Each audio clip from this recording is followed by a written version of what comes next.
Right guys, so in this video I'm going to be talking about local potential and action potential. I'm going to be explaining their differences. But firstly, I'm going to start with the purpose. What does local potential and action potential actually do, and what does it mean in the grand scheme of things? When we receive a stimulus, for example in our pinky, which could be temperature, it could be pressure, it could be anything. We're always receiving stimulus. But how did this stimulus get to our brains? By signal transmission. And that signal transmission is through local and action potentials. So local and action potentials happen at different parts of the neurons, and they allow for signals to be transmitted to our brains. Okay, now I've talked about the purpose. So what actually is it? What is local potential? So by definition, local potential is the change in electrical charge distribution in the cell membrane caused by a stimulus. Okay, I'm going to explain what that means. So local potential is the change in electric charge distribution across the cell membrane. So the cell, inside of the cell, intracellular, we're inside of the cell here. This is a typical structure of a neuron. We have the dendrites here, dendrites coming off here. We have the cell body here, nucleus inside. We have the axon and axon terminals. Okay, and then obviously you'd have another neuron here, another neuron here. So these neurons are just connected. They're just connected and until they get to your brain. So this is how I'm going to explain how the transmission takes place. Okay, so what is local potential? So local potential is the change in electrical charge distribution in the cell membrane. Okay, inside of the cell is negative. A stimulus occurs. Basically all a stimulus is an influx of sodium. So an influx of sodium is positive.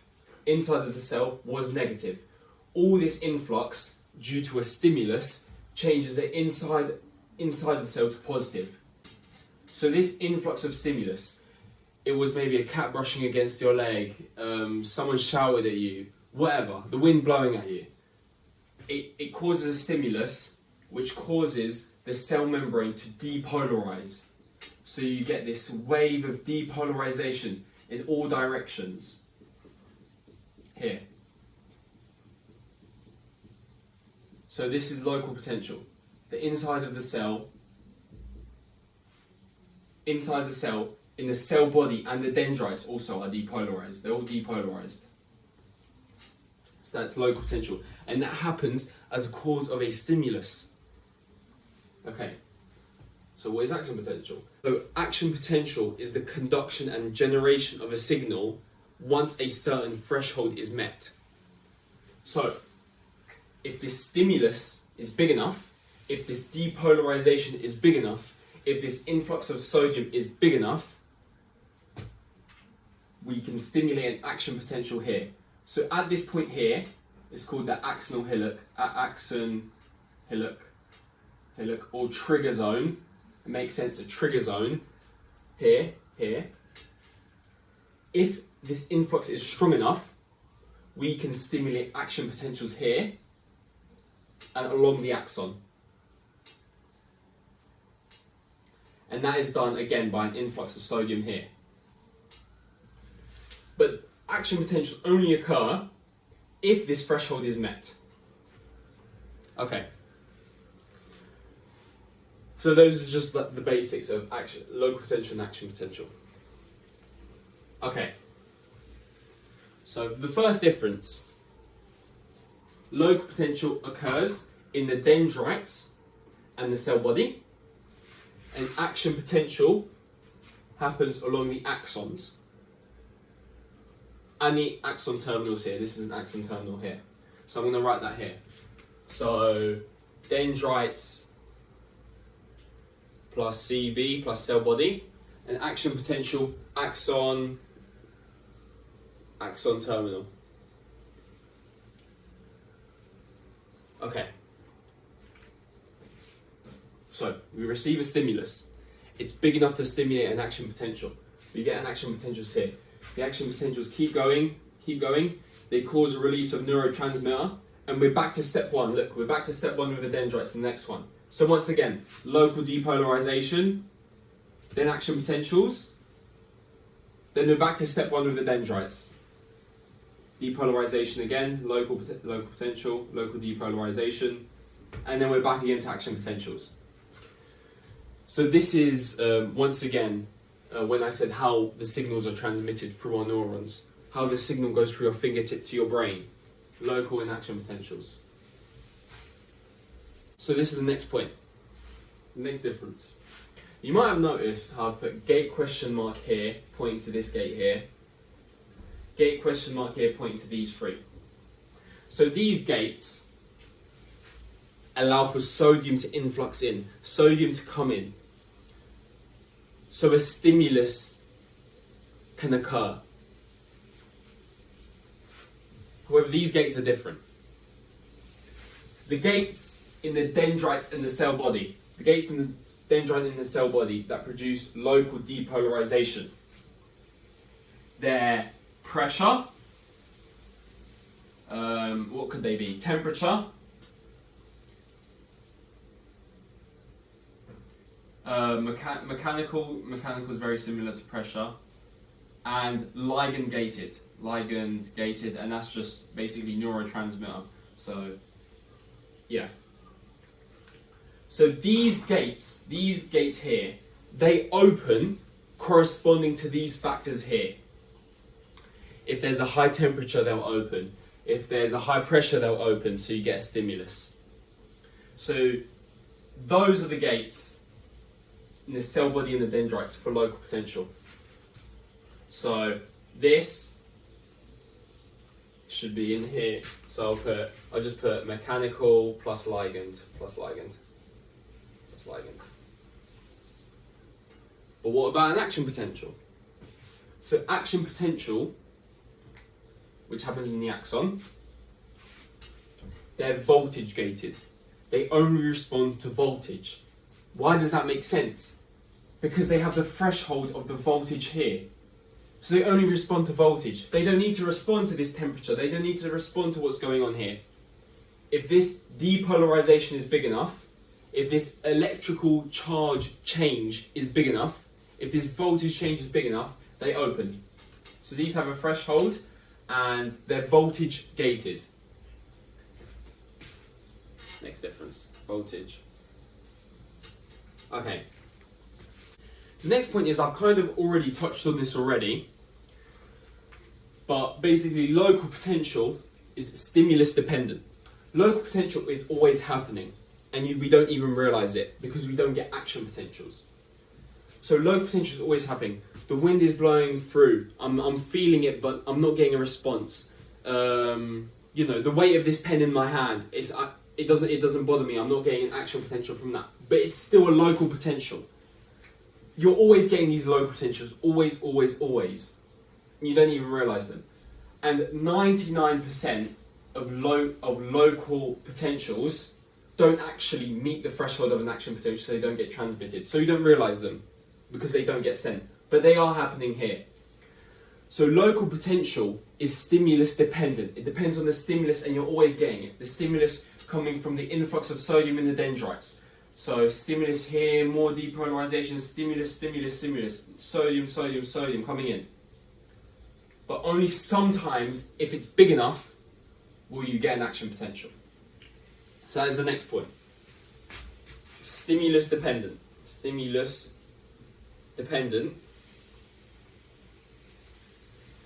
And action potentials, well, there's a phenomenon called the all or nothing principle, and they either happen or they don't. With local potential, you can get a bigger stimulus, you get a smaller stimulus, you get a massive one, you can get a tiny one. Action potentials, they either occur or they don't occur. All or nothing principle. So this is stimulus dependent and all or nothing. All or nothing. That's the next difference. The next point again. how is information actually encoded in local and action potentials? So I'm gonna draw now the code for a local potential. The code is like this. So if you were to draw a graph like this, at the bottom it would be seconds. So, you know, a local stimulus maybe could last 2 seconds. This could be 2 seconds from here to here, 2 seconds. So that would be 1 and that would be 3 seconds here. And this would be in volts. Millivolts. It would be in millivolts. So that is a local potential. That is how local potential is encoded. A bigger stimulus means a bigger amplitude. So a bigger stimulus would be big, and to contrast, I'll draw a smaller stimulus. It will be like here. However, action potentials, they're encoded in a different form. They're encoded in something like this. So this is called analog code, and this is called digital code. So that's the next difference. Local potentials encoded analog, and action potentials encoded digital. I'm going to add to that.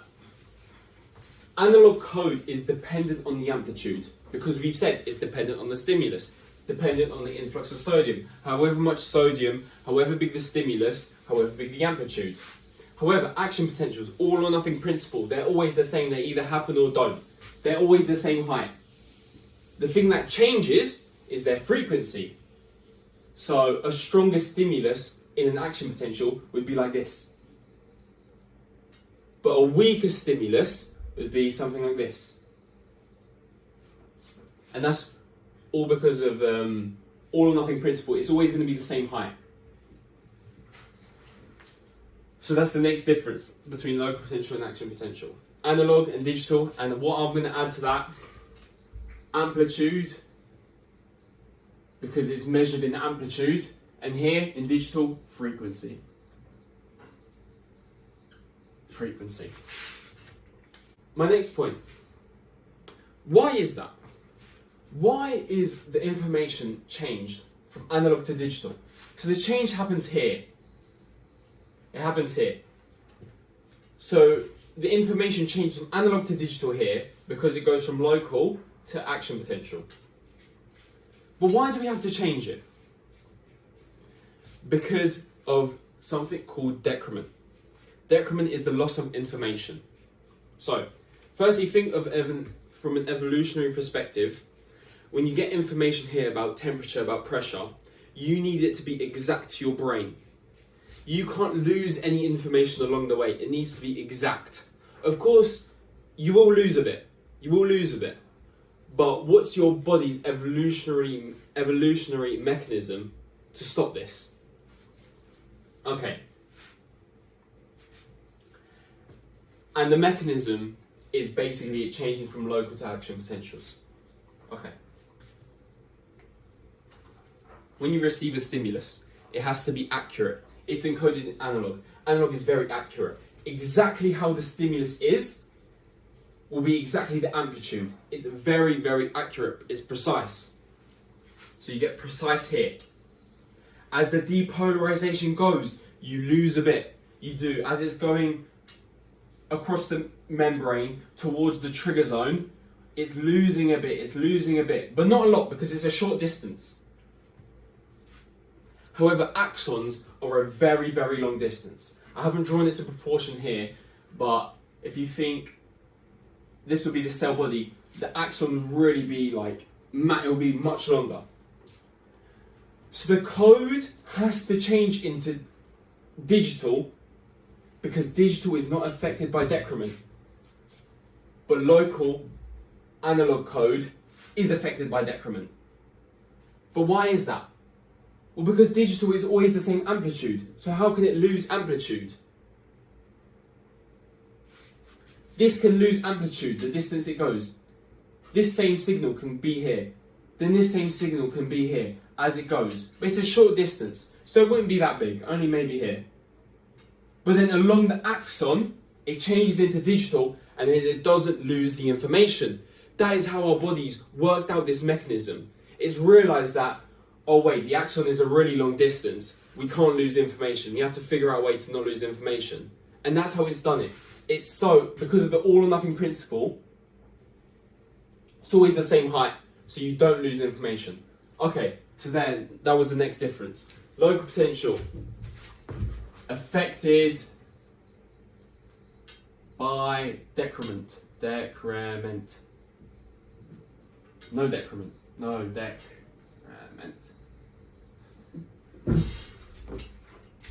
Local potentials can summate. They can add.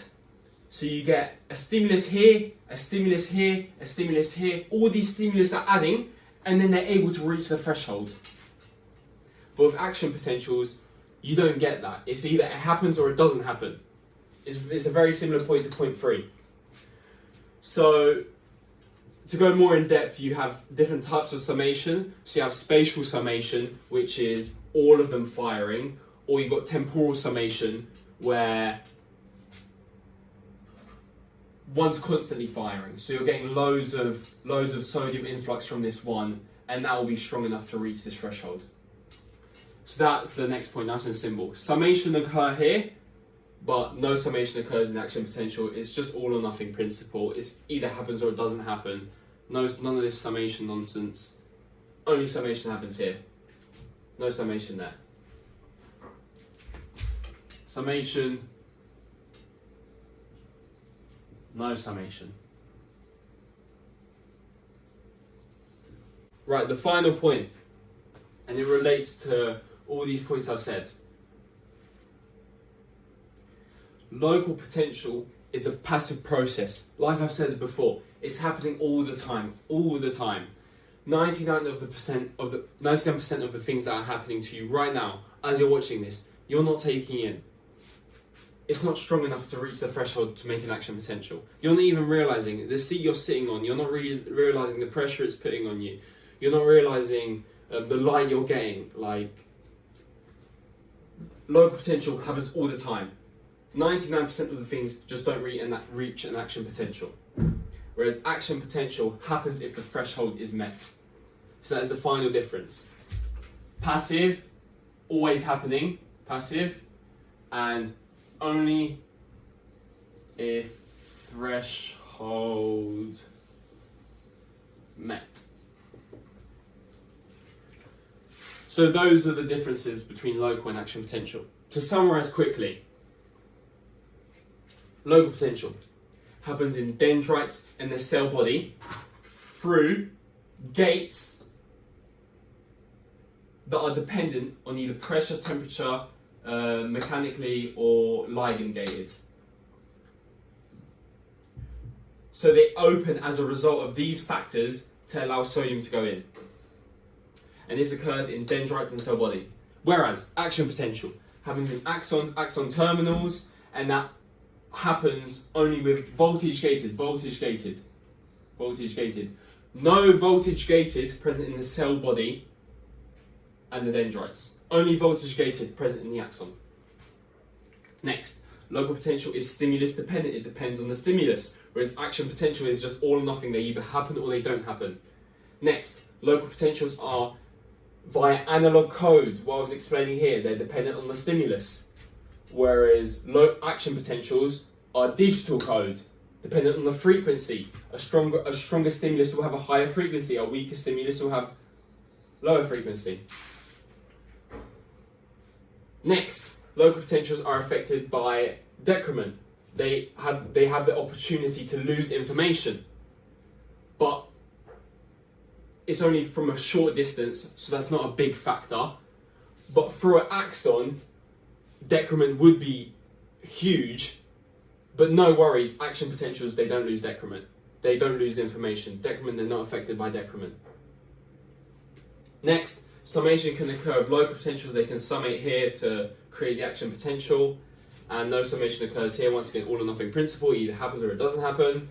And finally, local potentials are passive. They're always happening. 99% of the things that are happening to you right now, you're not realizing. and action potentials only happen if the threshold is met here. So I hope you guys understood that.